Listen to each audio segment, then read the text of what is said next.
आज हम rainbow part 2 का चैप्टर 3 पिंच अप स्नफ पढ़ाने जा रहे हैं। 2 चैप्टर ऑलरेडी कंप्लीट हो चुका है, उसका ऑब्जेक्टिव सब्जेक्टिव समरी सब दे दिया गया है, उसका पीडीएफ भी आपको लिंक में मिल जाएगा। अब आप शुरू करेंगे अ पिंच अप स्नफ। कह रहा है कि अ पिंच अप स्नफ, चुटकी भर नस्वार, चुटकी भर नस्वार। और लिखने वाले का नाम है मनोहर माल गौनकर। यह एक लघु शॉर्ट स्टोरी है, यह एक शॉर्ट स्टोरी है। देखिए यहाँ दिया है, यह एक शॉर्ट स्टोरी है क्योंकि ये शॉर्ट स्टोरी राइटर हैं। कह रहा है कि मनोहर मालगौनकर, मनोहर मालगौनकर का जन्म तो दिया है 1913 यानी 1913 में, लेकिन मृत्यु यहाँ नहीं दिखाया है। हालांकि इनकी मृत्यु 1910 में हो चुका है, सॉरी 2010 में इनकी मृत्यु हो चुकी है। तो Manohar Malgonkar is a well known novelist, एक प्रसिद्ध, वेल नॉन मतलब होता है विख्यात या प्रख्यात, एक प्रख्यात नोवेलिस्ट हैं, उपन्यासकार हैं एंड शॉर्ट स्टोरी राइटर और लघु कथा लेखक हैं with over 25 publication to his credit. 25 से भी ज़्यादा जो इनकी रचनाएं हैं, जो इनके नाम चिन्हित हैं, जो इनके नाम हैं, यानी 25 से भी ज़्यादा ये अभी तक अपने नाम रचनाओं को कर लिए हैं। हिज इम्पोर्टेंट वर्क इंक्लूड, देखिए कह रहा है हिज इम्पोर्टेंट वर्क्स इंक्लूड, इनकी महत्वपूर्ण, यहाँ वर्क्स का मतलब होता है रचनाएं, रचनाएं। तो कह रहा है कि इनकी जो महत्वपूर्ण रचनाएं हैं वो शामिल हैं, पहला डिस्टेंट ड्रम। आपसे पूछा जा सकता है कि डिस्टेंट ड्रम का लेखक कौन है, ठीक है, याद रखेंगे। शॉर्ट लघु ऑब्जेक्टिव टाइप क्वेश्चन में आपसे यहाँ से क्वेश्चन पूछे जाएंगे। दूसरा है द प्रिंसेस, ये भी एक इनकी किताब है द प्रिंसेस। आपसे पूछा जा सकता है कि the princess has been written by. और तीसरी महत्वपूर्ण किताब जो पूछ भी चुका है, 1-2 बार इसको पूछ चुका है 12 में, a band in Ganges, a band in Ganges, ये इनकी एक अलग किताब है, a band in Ganges and Bombay beware. ये इनकी महत्वपूर्ण किताबें हैं जो आपको याद रखना है, ऑब्जेक्टिव में आपसे पूछे जाएंगे। तो इनकी महत्वपूर्ण रचनाएं ये सारी हैं। आगे बढ़ते हैं। कह रहा है द प्रेजेंट शॉर्ट स्टोरी, ये जो अभी हम पढ़ने जा रहे हैं तत्कालीन लघु कथा, अ पिंच अप स्नफ, चुटकी भर नस्वार, taken from contemporary Indian short story in English. ये किताब की नाम है बाबू, contemporary Indian short stories in English, इसी से इसको लिया गया है। इज फुल ऑफ विट, जो पूरे बुद्धि से भरी हुई है, एंड एडवेंचर और साहस से भरी हुई है। यानी ये जो लघु कथा है ये पूरी, एक तो इसमें बुद्धिमत्ता को दिखाया गया है, दूसरी बात साहस को भी दिखाई गई है। कह रहा है the reader is excitement is built up through the accuracy and the profound comedy of Malgonkar narrative. बता रहा है कि जितने भी पाठक लोग हैं वे सारे क्या रहते हैं, एकदम एक्साइटमेंट रहते हैं इनकी ये जो रचनाएं हैं मालगौनकर की, जो इनकी कथा है, इसको जानने के लिए। तो ये था आपको अबाउट अथर। तो अथर के बारे में आपको याद क्या रखना है, याद महत्वपूर्ण बातें याद रखना है कि अ पिंच अप स्नफ क्या है, तो एक लघु कथा है।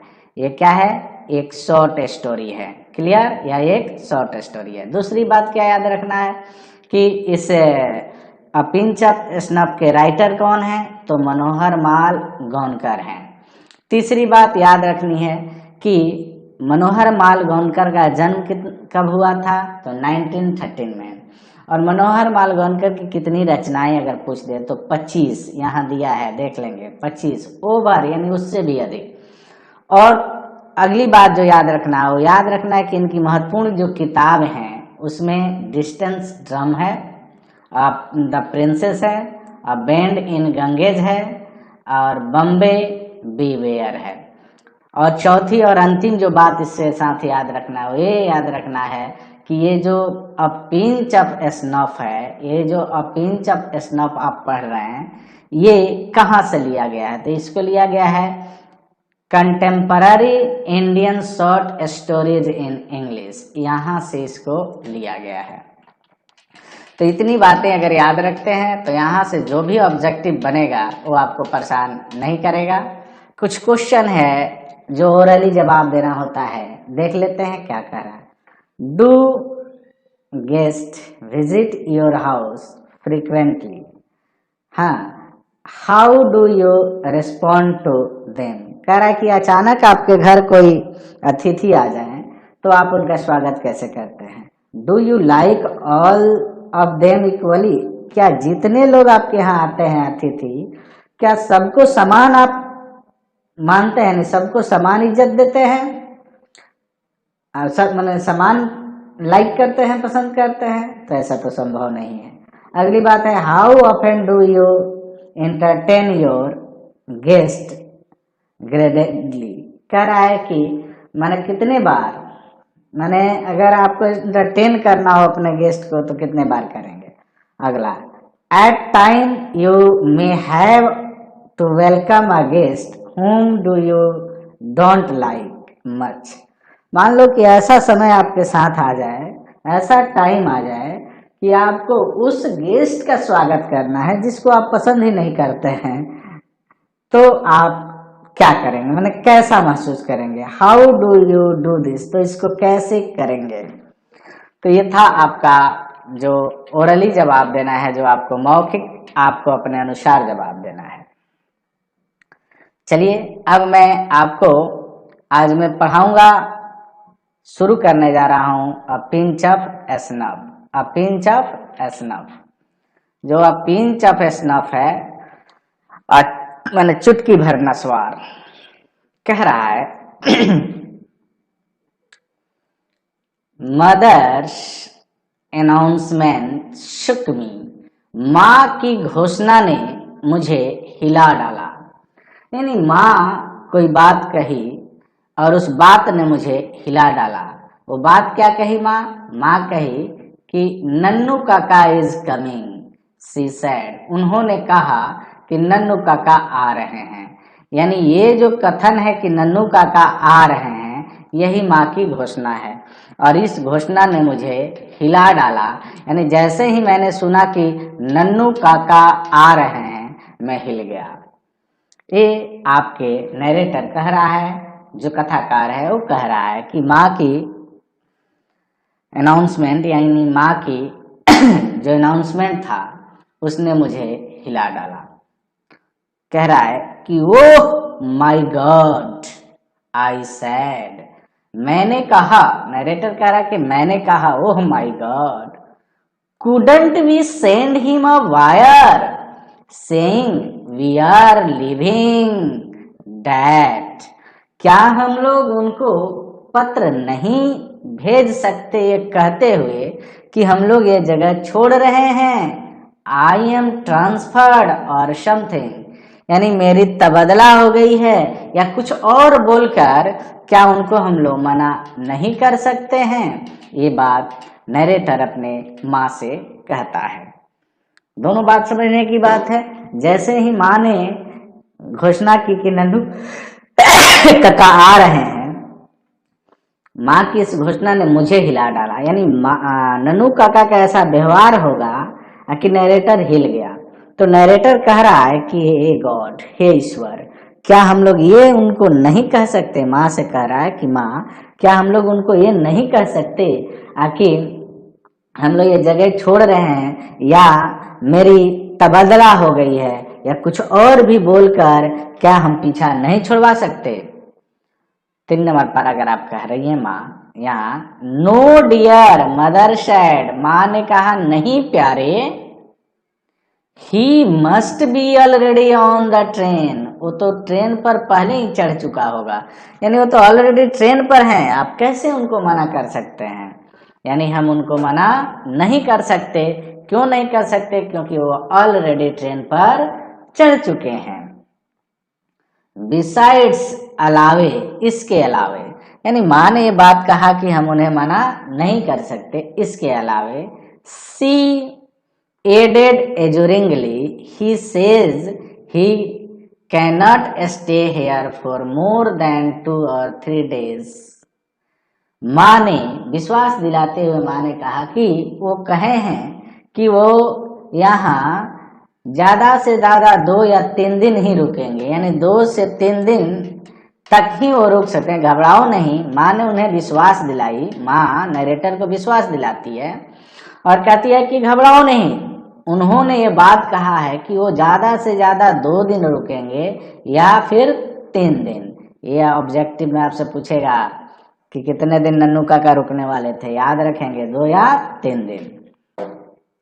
नरेटर कहता है what is he coming to Delhi for in this heat. अभी यहाँ हीट मतलब याद रखेंगे कि वो कब आ रहे हैं, तो समर में आ रहे हैं। आपसे पूछेगा कि नन्नू काका किस सीजन में दिल्ली आए थे, तो हीट से, अब हीट तो वहाँ नहीं देगा, वहाँ आपको ऑप्शन में समर दिया रहेगा, ध्यान रखेंगे। तो यहाँ नन्नू का नरेटर कह रहा है what is he coming to Delhi for in this heat. अरे इस गर्मी में क्या करने वो दिल्ली आ रहे हैं? इस गर्मी में आखिर वो दिल्ली क्या करने आ रहे हैं? He wants to see some minister। अब वो कह रही है, देखो यहाँ मिनिस्टर है, मिनिस्टर्स नहीं है, यानी नन्नू का, वो कह रहे हैं कि नन्नू काका, यानी वह यानी ही किसके लिए आया है? नन्नू काका के लिए आया है। तो कह रहा है कि वह किसी मंत्री से मिलना चाहते हैं, किसी मंत्री से मिलना चाहते हैं। जैसे ही नरेटर सुना कि वो किसी मंत्री से मिलने आते हैं, मैंने मिलने आ रहे हैं, कह रहा है कि व्हाट, आश्चर्यचकित हो गया, बोला क्या? एक्सप्रेशन समझिए, मैंने वो घबरा गया और बोलता क्या?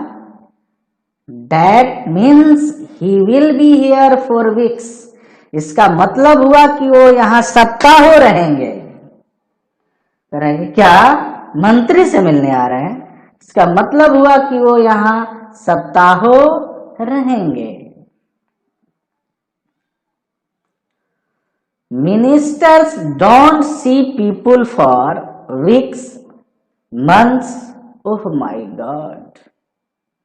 मंत्री लोगों से सप्ताहों नहीं मिलते, महीनों नहीं मिलते।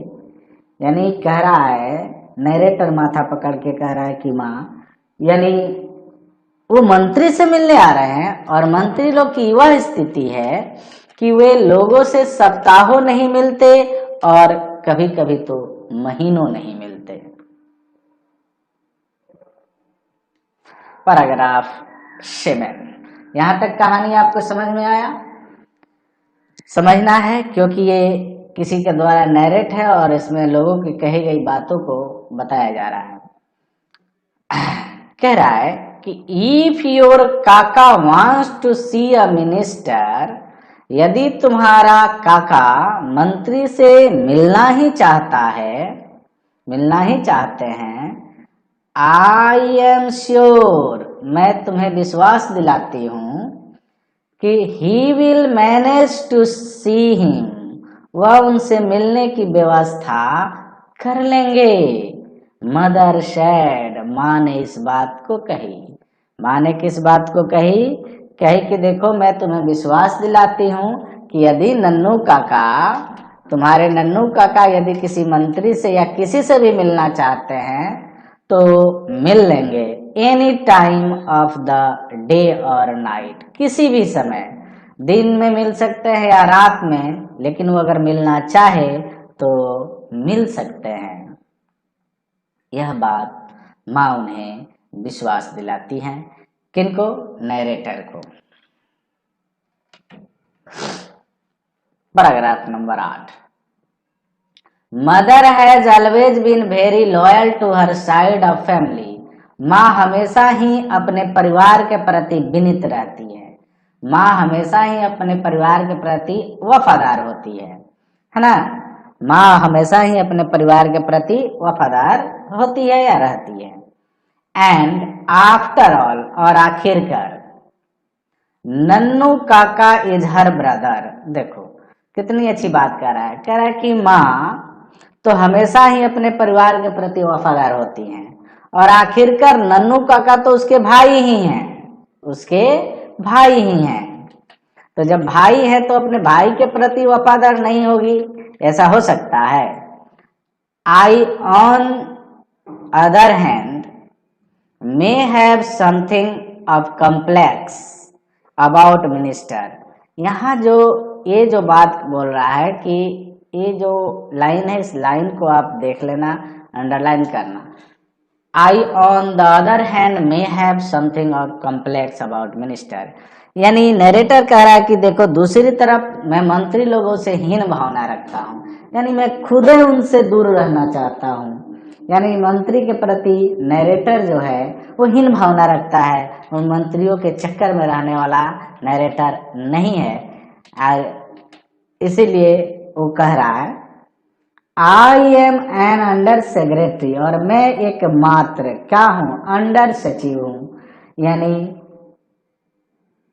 उप सचिव हूँ। या और दूसरी बात क्या कह रहा है? ऑन प्रोबेशन, और वो भी प्रशिक्षण पर हूँ। एक तो मैं उप सचिव हूँ, और दूसरी बात कि वो भी मैं प्रशिक्षण पर हूँ। And as such train to regard minister, और मंत्रियों के प्रति हमें प्रशिक्षित किया जाता है as being 2 step higher than God, कि भाई ये लोग जो होते हैं ना, जो मंत्री लोग होते हैं, प्रशिक्षण में ही हमें सिखा दिया जाता है कि मंत्री लोग भगवान से भी 2 कदम आगे के जीव होते हैं, है ना।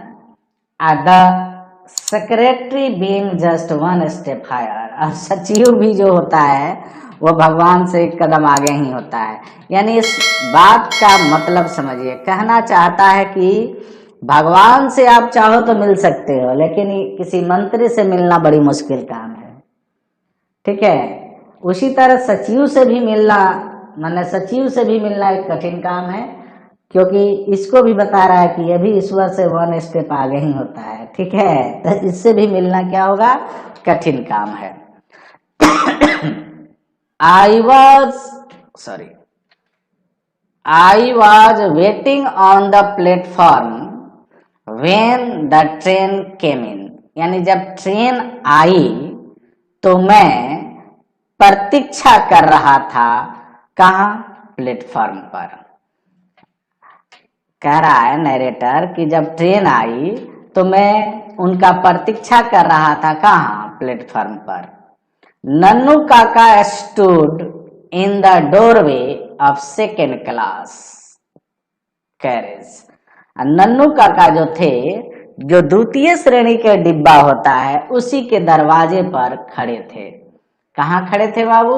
तो 2nd क्लास के दरवाजे पर, माने डिब्बे के 2nd क्लास वाले दरवाजे पर खड़े थे। याद रखेंगे, ऑब्जेक्टिव में आपसे पूछा जा सकता है कि नन्नू काका किस डिब्बे में यात्रा किए हैं, तो किसमें? 2nd क्लास में।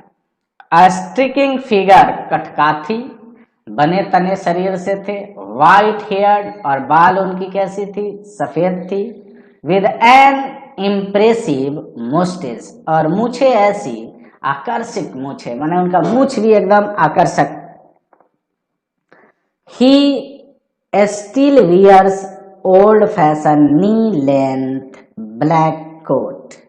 वो आज भी पहन रखे थे पुराने जो फैशन की है, पुराने जो रीति की कपड़ा है, जो घुटने के नीचे वाली होती है, वो ब्लैक कलर की कोट पहन रखे थे। एंड रेड सिल्क पगड़ी, याद रखना रेड सिल्क पगड़ी, पगड़ी की कलर कैसी थी, रेड सिल्क थी, और जो पगड़ी उनका था वो रेड सिल्क था। ऑफ डेकनी ब्राह्मण, और देखने में कैसे लगते थे, मानो कि दक्षिण के क्या हो, ब्राह्मण हैं। आगे कह रहा है and drapes a white angochha round his soldiers, और अपने कंधे पर, देखिए यहाँ दिखाया भी है, अपने वो कंधे पर क्या किए थे, दोनों तरह ये गमछे को लटका रखे थे। नन्नू काका क्या किए थे, ये इनके वेशभूषा के बारे में बताया है कि नन्नू काका देखने में कटकाथी थे, बाल उनके सफेद थे और मूछें बहुत इम्प्रेसिव आकर्षक थी, और जो कपड़ा पहन रखा था वो घुटने के नीचे तक वाली जो पुरानी स्टाइल की कपड़ा है वो ब्लैक कलर की वो पहन रखे थे, और रेड सिल्क पगड़ी पहन रखे थे। देखने में ब्राह्मण की तरह लगते थे लेकिन दक्षिण के ब्राह्मण की तरह। दूसरी बात, जो अंगोछा रखे थे, जो बिहार में गमछा कहते हैं हम लोग, ये जो अंगोछा रखे थे वो ओढ़े हुए थे कैसे, दोनों कंधे पर, जैसे यहाँ इनके फोटो में दिखाया है कि इधर कंधा पर है ना, तो उधर भी वो कंधे पर है, दिख नहीं रहा है फोटो में लेकिन उधर भी कंधे पर ही है। पैराग्राफ नंबर 10 आज पढ़ाते हैं और ये अंतिम होगा पैराग्राफ आज के लिए। कह रहा है एज आई वेंट अप, ज्यों ही मैं आगे बढ़ा, ही हैंडेड मी अ बास्केट, उन्होंने मुझे एक टोकरी थमा दी, एक टोकरी थमा दी। Take this out quick, he whispered, वह फुसफुसाए और बोले कि इसको लो और जल्दी बाहर जाओ। नन्नू काका ने उन्हें एक टोकरी दी और टोकरी देकर बोला कि इसको लो और जल्द बाहर जाओ। I will join you outside the station, मैं तुमसे मिलूंगा स्टेशन से बाहर, यानी स्टेशन से बाहर मैं आपसे मिलूंगा, अभी इसको लेकर जल्दी भागो। यह बात नन्नू काका ने नरेटर के कान में कहा, फुसफुसाया, विस्पर्ड किया। तो याद रखेंगे कि नन्नू काका उनको क्या दिए थे, तो बास्केट दिए थे। क्या दिए थे, बास्केट दिए थे, यानी नन्नू काका जब आए तो वो एक बास्केट लेकर आए थे, टोकरी लेकर आए थे। तो ये था आपका आज का वीडियो। अगले वीडियो फिर इसके बाद वाला कल मिलेगा, तब तक के लिए goodbye, best of luck.